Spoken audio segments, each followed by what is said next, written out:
for. We gon' take it up from last year. Shoot on my shot, boy, I'm long range. Me and the team on the same thing. Stayed down, never switched up. Only thing changed was the game. I'm in the zone now. Nothing can change what we on now. When I pull up, know it's going down. Foot on the gas, ain't no slowing down. Aiming for greatness, no settling. Kick down the doors, they won't let me in. Taking no L's, yeah, I gotta win. Watch me kick down the doors, they won't let me in. Who running the game now? Foot on the gas, can slow down. No, my team, we holding it down. We know we running it now. Watch the game change. Watch the game change. Watch the game change. Watch the game change, yeah.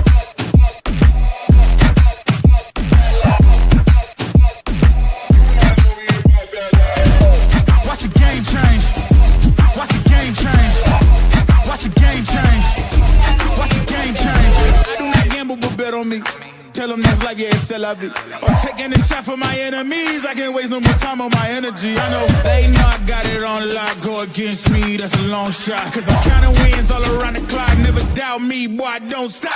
Who do you feel when they make you the monster? I am not scared of none of you imposters. Taking the lead now while they watching. Think you should leave now while the option. Taking no L's, yeah, I gotta win. Watch me kick down the doors, they won't let me in. I'm running the game now. Foot on the gas, can slow down, no. Welcome to another edition of the It's Cavalier podcast. It's your boy Mac, and tonight our Cleveland Cavaliers were back in action as they took on the Denver Nuggets on the road, a game that was sure to feature two of the game's premier bigs, really should I say three at this point, with Jarrett Allen, Evan Mobley, and of course Nikola Jokic, the perennial MVP caliber player out there. And man, this game did not disappoint, at least on the Cavaliers end of town. Look, no way around it. The Cavaliers absolutely trounced, absolutely demolished, absolutely just beat the shit out of the Denver Nuggets.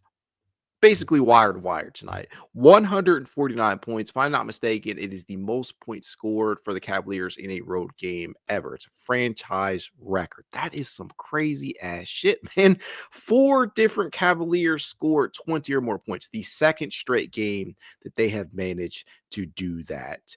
33 points from the bench tonight, despite that. It's crazy. I mean, they're just doing crazy things. Second time this season, Evan Mobley has made 4 triples. The Cavaliers have emerged victorious in both of those. We remember the other one where he scored 6, or where he converted 6 against Charlotte. It's their most assists of the season with 39 tonight. The most triples tonight with 23. I could go on and on from a statistical relevant standpoint about tonight's performance, but man, it just felt like pure dominance. It's games like these against a quality opponent, mind you, not just some bottom feeder in the Eastern Conference or the Western Conference for that matter. This is a very, very good opponent that you're playing. Obviously, they're down a couple of pieces. No Aaron Gordon for them tonight, but the Cavaliers are not completely healthy themselves. Still no Isaac Okoro. That said, this is as dominant as we have seen this team all season long. And there's a couple of players I'd like to single out. I guess we can start with our leader of our team, right? In Donovan Mitchell, 33 points, 5 rebounds, 6 assists for this man. I'm going to attempt to play the clips for tonight for him. Hopefully I don't disappear or you guys can still hear me. But Don was pretty damn awesome tonight. I mean, this dude, you look at him, and you're just seeing him drop triple after triple after triple after triple. He was big time in that first quarter. He drove 4 en route to a 16-point first quarter to help cap off a 40-point first for the Cavs. He was a superstar caliber player that we all know he's capable of being. And he would end the first half with 25 points. He carried hard at first. This had all the feelings of a game that you might need Donovan Mitchell to carry us on. Dude was just awesome. There were pull-up triples. There were catch-and-shoot triples. There were step backs. He knifed his way inside. I don't even know what else you can say to prop him up. And like he needs it, right? He was key in the Cavaliers scoring 80 points in the first half. Just the second time that this Cavaliers team has managed to do that this season, and the 5th time in franchise history that they've managed to do just that. Don himself would finish with, again, 33. This was his 8th 30-plus point effort of the year, and I just don't know what else you can really say, right? I don't know what else you can really say about how awesome Donovan Mitchell can be whenever he gets hot. And it's really not even just when he gets hot. This has just been a wonderful season for him, despite his counting stats across the board being down. And we all know why that is. It's because the Cavaliers are propping up the likes of Evan Mobley and Darius Garland, right? That's why we have seen statistics go down for the likes of Jarrett Allen, for whoever's going to start at the 3, for Donovan Mitchell, because those two are starting to elevate themselves. They're elevating their level of play. We already knew what Darius Garland was capable of. We've gotten 2 all-star caliber seasons from him in the past, followed by a very injury-riddled season last year that a lot of people just that's the lasting impression that they got from him. And for whatever reason, I don't understand it, but he has turned things around in a major way. He himself would finish with 25 points, 7 assists, a very efficient 10 of 18 from the field, including 2 of 8 from 3-point distance, 4 steals. Darius Garland's defense is not being talked about enough. And I know he is always going to be at somewhat of a disadvantage in terms of size, but you can never question his effort. You can never question the you can never question his ability to go out and try and do his best on the defensive end of the floor. His hustle stats out there, the deflections, they speak for themselves. 4 more steals tonight for him, and is a big reason why this Cavaliers team is sitting where they are at the top of the NBA, not just the Eastern Conference, but the NBA in general. And I don't know where they would be without this type of production from him. This Cavaliers defense in general, right? They did not lose a beat after moving on from a defensive-minded head coach in JB Bickerstaff. I don't know about you guys, but that was one of my bigger concerns with JB leaving town is, would we lose anything on the defensive side of the ball with the offense due to take a leap with Kenny Atkinson taking the reins? I was a little concerned about how that would be prior to the season beginning, but at the end of the day, the Cavaliers have not really dropped off at all. They've probably gotten even better in certain regards on that end because everybody is bought in. Everybody is trying, and that's a big carryover from that JB Bickerstaff era of Cavaliers basketball. But they've managed to combine that with stellar ball movement and spacing during the first season of the Kenny Atkinson era. I don't know about y'all, but I had high expectations heading into the season, but this is just beyond my wildest dreams in regards to how good I would think that this first season would go under Kenny. Again, second straight game in which we have seen 4 Cavaliers hit that 20-plus point mark or more. And I know one of those came against the Jazz, but this was a quality opponent tonight in the Denver Nuggets. And we have done much of the damage this season that we have done without the likes of Max Strus for the most part. This is a guy who just came back to the lineup.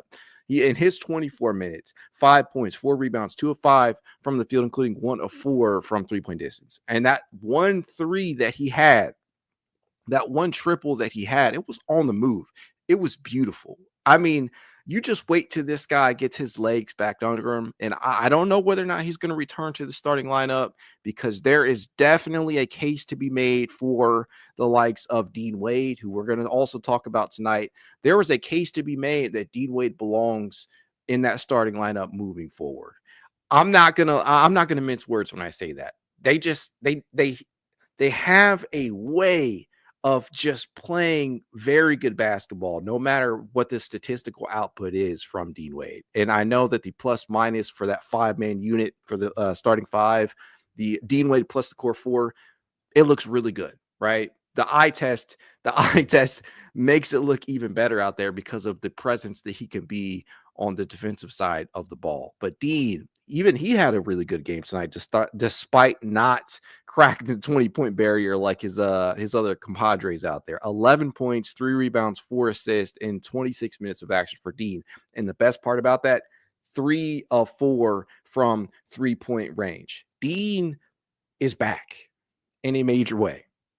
Really, really good to see Dean playing impactful basketball on the offensive side of the ball. I know how good Dean can be on defense. What I need to see from this motherfucker is consistency from 3-point distance. If this dude can stay healthy, good luck if you're an opponent of the Cavaliers, right? And I think we all know who we want to talk about tonight. That is the likes of Evan Mobley. I mean, this dude looks wonderful out there on most nights. You see the three-point shot finally starting to generate gravity. I know that the volume is not quite where we want it at on the season standpoint, but this is only the second game of Evan Mobley's career, if I'm not mistaken, that he has knocked down 4 or more triples, right? It is astounding to me the development that we have seen from this young man in such a short span of time, right? I knew with Kenny Atkinson coming to town that they would go ahead and prop up his ability to shoot the ball. I knew they were talking it up all offseason long. Like, hey, we're going to get Evan Mobley, 4 or 5 triple, 3-point attempts a game. We're going to make this dude shoot until he's sick of shooting out there, right? But to me, I needed to see that shit play out on the court. Fuck all the talk in the off season. I needed to see it play out on the court, and that is exactly what we have seen from Mobley so far this season. I mean, there are legitimate stretches where you see Evan Mobley put up a triple, and you're like, it's going in, man. I cannot say that in years past, right? The shot looks smooth. The form is clean. It's coming within the flow of the offense, and he is starting to generate gravity. As of now, Evan Mobley, and I shit you not, is shooting 43.7% from 3-point range. I don't care how you slice. I don't care however you feel about it. Evan Mobley is a floor spacer. He is generating gravity. It makes the fit concerns between Jarrett Allen, who was spectacular himself tonight, and Evan Mobley a moot point. These two can work together. All you needed was one of them to become a floor spacer. That is Evan Mobley. That is what is happening before our very fucking eyeballs, guys. This is occurring. It makes whatever fit concerns that any of you ever had with Evan Mobley and Jarrett Allen, it works. And I know the people that are not buying it, as I see in the comments, they're going to wait until the playoffs. That's what they want to see. That's a fine point. I get it. I understand it. To me, I am buying it. They will do it in the playoffs. What we are seeing right now can be replicated, because what the most important part of this is the confidence. The confidence. Evan Mobley now has the confidence to take that shot, and not just 1 or 2 every other couple of games. It's 3 and 4 every game now. 3 and 4 every single game now. It makes it work. Jarrett Allen, we've continued to see people say that Jarrett Allen cannot play against big centers. Well, I'll tell you fucking what, that's exactly what he did tonight against Nikola Jokic, one of the best bigs in the NBA, one of the best bigs in NBA history at that. 22 points, 10 rebounds, 4 assists on a very efficient 10 of 13 from the field was Jarrett Allen tonight. Spectacular on the defensive side of the floor. Nikola Jokic, we know the book on him. He is going to get his. From a statistical standpoint, Nikola is going to put up some of the best stat lines you have ever seen. 27 points, 14 rebounds, 13 assists for Jokic. Triple-double. That's phenomenal. Take nothing away from Jokic. I mean, this dude is a flat-out baller. But that being said, Jarrett Allen, despite being the 4th option on this team, has been so vastly underappreciated.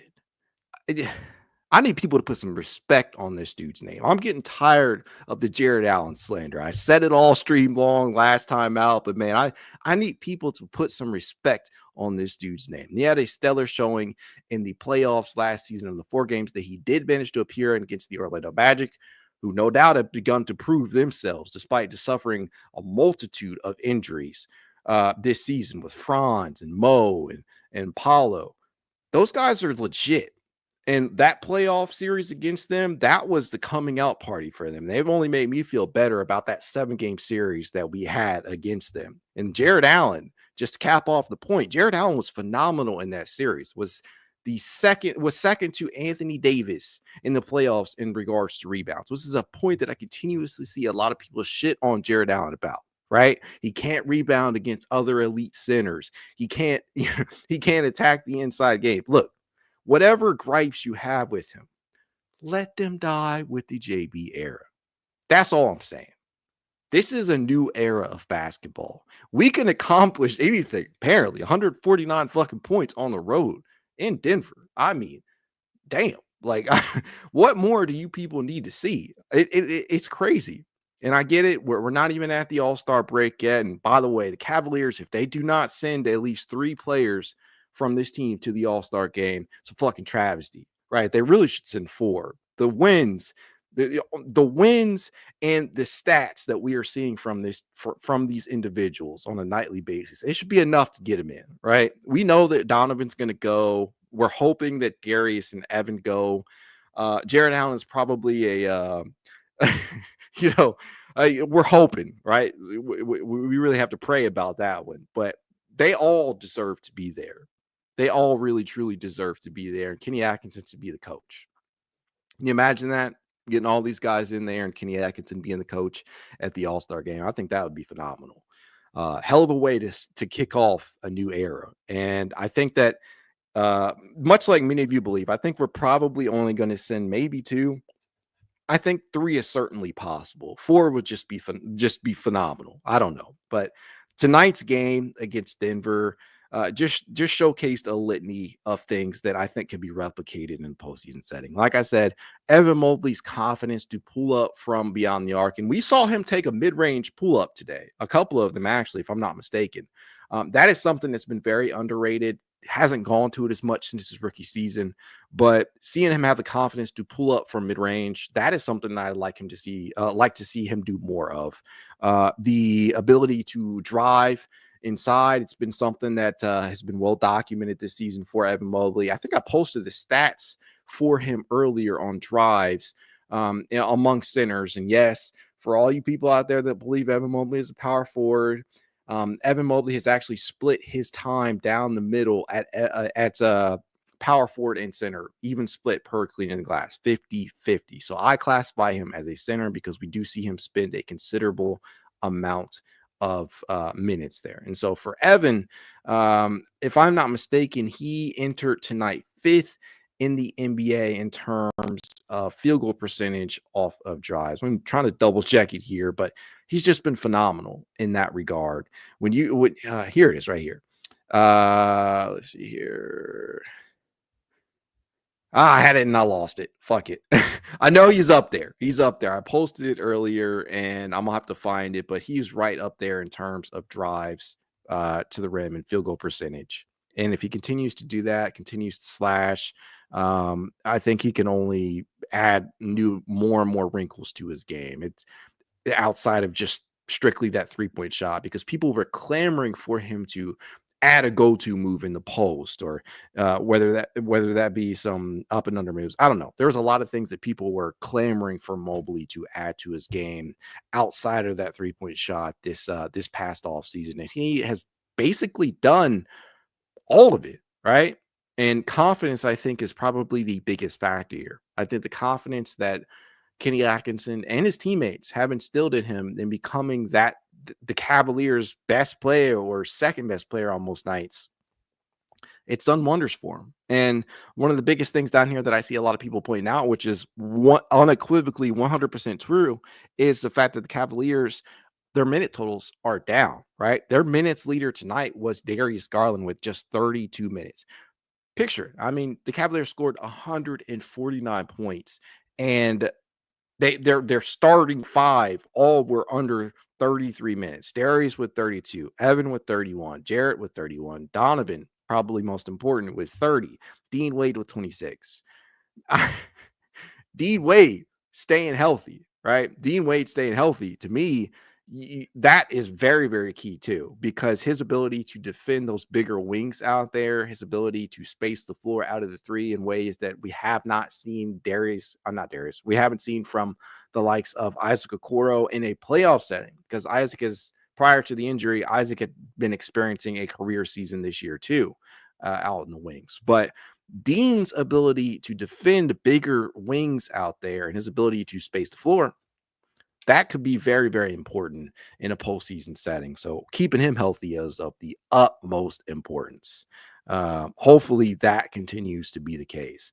One of the guys out there that I was very, very happy to see keep it rolling tonight was Sam Merrill. Now we saw what Sam Merrill did against Utah, and we talked about that at length on the last stream, but he really, really needed that game against Utah because now he has managed, if I'm not mistaken, to shoot 8 of 14 over his last 2 games, combining Utah with tonight. Now, here's the thing with Sam, we know that he got off to a horrific start to the season from an efficiency standpoint. From October 23rd to December 21st, he shot just 36.8% from the field, including 32.3% from three-point range.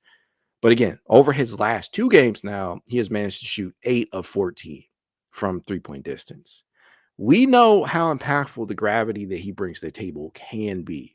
But what makes it even more impactful is when you knock down those shots, right? Gravity is fine. Being able to generate spacing for the ball handlers and drivers, that's great.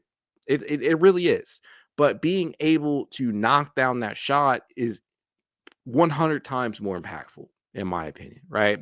That combined with the solid defense that he has played all season long. He's not getting enough love from a defensive standpoint. He has managed to hold his own.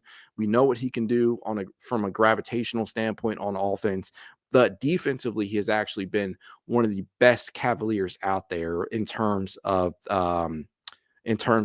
defensive field goal attempts, right? When teams are trying him, when teams are trying to pick on him with a bigger guard or a bigger wing out there, he's been pretty sturdy and it's actually been quite impressive in my opinion. So we'll have to see if that continues to be the case as the season wears on and what the minutes distribution is going to look like once an Isaac Okoro comes back. Because we know, I mean, there's something looming large for this team in terms of whether or not they're going to opt to get under that salary threshold for the tax, right? The whole tax threshold situation. They may end up making a move. It may be one of the rotational players just to try to address one of the other needs that we have on the roster, or maybe it'll be one of the guys at the back end of the rotation. I don't know, but it will all kind of impact the way that the Cavaliers rotation from a minute standpoint is going to be structured. And I'm very interested to see what players like Sam and Max Struess's and Isaac Okoro's minutes could look like. Hell, even Karis LeVert, right? You can throw a lot of different names in there on how it will be impacted. But to know that you have this many players that are capable of contributing on a nightly basis, and I mean, we haven't even included the likes of Ty Jerome, who played Ty Jerome, who got off to this just blistering start to the season, just played 7 minutes tonight, man. They played absolutely 7 minutes tonight. Tasman Sims says they are not trading for anybody. It may not necessarily be the case. I mean, it all depends upon how they view where they are at right now. You and I believe that the Cavaliers are in a place right now where they go ahead and start the task clock, right? The Cavaliers brass, although they may not come out and say it right now, does not necessarily mean that they share that same viewpoint. It is more complicated than, oh, well, we don't want to fuck with chemistry. We don't want to trade anybody. We think we're good as is. It's about the tax threshold. If the Cavaliers deem to this year, like, remember, they said all offseason long, they did not want to start the task clock until next offseason. If they deem that is still the case, they will trade somebody. Doesn't mean it's going to be a player in the rotation. No, it could be back end, right? A guy like Tristan Thompson, or there are options that you have. But at the end of the day, they may make that move to get under the tax threshold. I think it's important to understand that. It's not necessarily about the Cavaliers not wanting to move these guys because they know how much value each and every one of them has, right? You guys know, people call me a homer all the live long day, and I don't want to trade any one of these guys. But at the end of the day, it is still very possible that the Cavaliers move on from somebody to to get away from being in tax threshold territory. The Cavaliers, they're right there, right? They are right. I think they're actually above it right now. They're going to have to get below it. When they gave Isaac Okoro that deal and some of these other deals that were handed out, they had this in mind because some of the deals that we have over the past couple of seasons, the Jarrett Allen extension that we gave to Jarrett Allen this past offseason, the Donovan Mitchell deal, the Evan Mobley deal, these deals kick in next year, most of them. So they structured it a certain way so that they will be able to have some maneuverability. Got to understand the importance of what that could do and starting the tax the tax clock for this team in this new CBA. It's very important to navigate it. And Kobe Altman, I think he's probably going to try and do his best job to navigate it. But at the end of the day, it could mean that we might end up moving on from one of these guys that we care deeply about. I don't know who that could be. I don't know if it'll happen. Again, it is still very, very possible that this team says, you know what? I like what we have right now. Let's go ahead and start that clock. But we have to understand that it's very, very possible for that to be the case. I just want to put that out there. We have to make a note of that because it is very, very possible for somebody to be moved by the deadline just because they want to get under the tax threshold. We'll see. We shall see. That said, you look forward to the Cavaliers, this West Coast trip that they have coming up. We have a Monday night battle with the Golden State Warriors. Always going to be a good showing, a good game against them. That is must-watch TV. You got the LA Cleveland matchup following that on Tuesday, a back-to-back. New Year's Eve. Who wouldn't love that? That's just an awesome game. Hopefully LeBron, Anthony Davis, and company, nobody for the Cavaliers big time will miss that because New Year's Eve matchups for the Cavaliers, they don't come around that often. And hopefully you guys are all able to tune in for that. But man, just such a good ass game tonight. And hopefully we see much, much more of these. And the rest is definitely helping specific players. Again, like Dean. I mean, Dean coming out and playing some stellar defense and knocking down 3 or 4 triples. That's exactly what you want out of Dean. He's a guy who's not going to need the ball in his hands. You're going to be able to get high impact out of him on the defensive side of the ball. He can rebound a bit. Very, very underrated rebounder. And he functions as sort of a connective piece of tissue out there in ways that some of these other guys don't. And that's a lot of the same arguments that you can make for players like Max Strus, right? And to a larger extent, Sam Merrill. But I think the path forward for this team, as many people probably figured coming to the season, was for Evan Mobley's for Evan Mobley to take that leap. And that is exactly what we are seeing, right? Anytime Evan Mobley is attempting as many triples as he is, and tonight he took 6 and he knocked down 4. Anytime that happens, you're probably walking away with a W, and the Cavaliers have done it the right way. All of the attempts came in the flow of the offense. They came in the flow of the game. You can argue that some of them were you probably could have got a better look, but I have no problem with Evan Mobley having the confidence to pull up, right? To hit a step back or anything of that nature. I have no problem with that. I want to see him go out and take that shot. We'll see. We shall see how things play out for him moving forward. But again, Mobley is now shooting 43.7% from beyond the arc, and the volume is slowly but surely increasing for him. And what more could you want? He's doing all that in just 30.4 minutes per game. If this man does not make the All-Star game, I'm just going to be flabbergasted, right? I'm going to rip my hair out because he deserves to be there. And the Cavaliers, and that speaks volumes because there's a lot of players in the Eastern Conference this year in the front court that probably deserve to be there as well. But Mobley, on the winningest team in basketball, deserves to be an all-star, right alongside Donovan Mitchell, right alongside Darius Garland, who's also experiencing all-star caliber play. It's awesome. And what he has been able to do on the defensive side of the field, defensive side of the ball and the offensive side of the ball, it's been nothing short of breathtaking. If he did not play in the same era as a Victor Wembanyama, he'd probably be the front runner for Defensive Player of the Year as we speak. But unfortunately, Wemby is just this one of one guy out there. There's nobody like him. So who knows if that'll happen. But to see him do what he's done on the offensive side of the ball, it has been very, very awesome to see. I'm not trying to beat a dead horse here. So as I always tell you guys, if you'd like to reach out, you know how you can. It's Cavalier_pod on Twitter, TikTok, Instagram, YouTube, and more. If you want to be added to the It's Cavalier Discord chat, you know what to do. Leave a rating, leave a review, send a screenshot of said review to itscavalier53@gmail.com, and I will send you said invite. If you're watching over on X, do your boy a favor, hit that like button over on YouTube. Subscribe if you're not yet a subscriber to the It's Cavalier podcast. Hit that notification bell so you know when I'm going live. I've gone live after every single game. I plan not to change that. We'll see how it goes. And Cavaliers have I've been fortunate enough to talk about a win most nights. And I really hope that continues, because this has just been a fun ass season. The vibes are at an all-time high. And I really could not be in a better place than I am right now with this Cavaliers team. That said, go Cavs. Have a good night.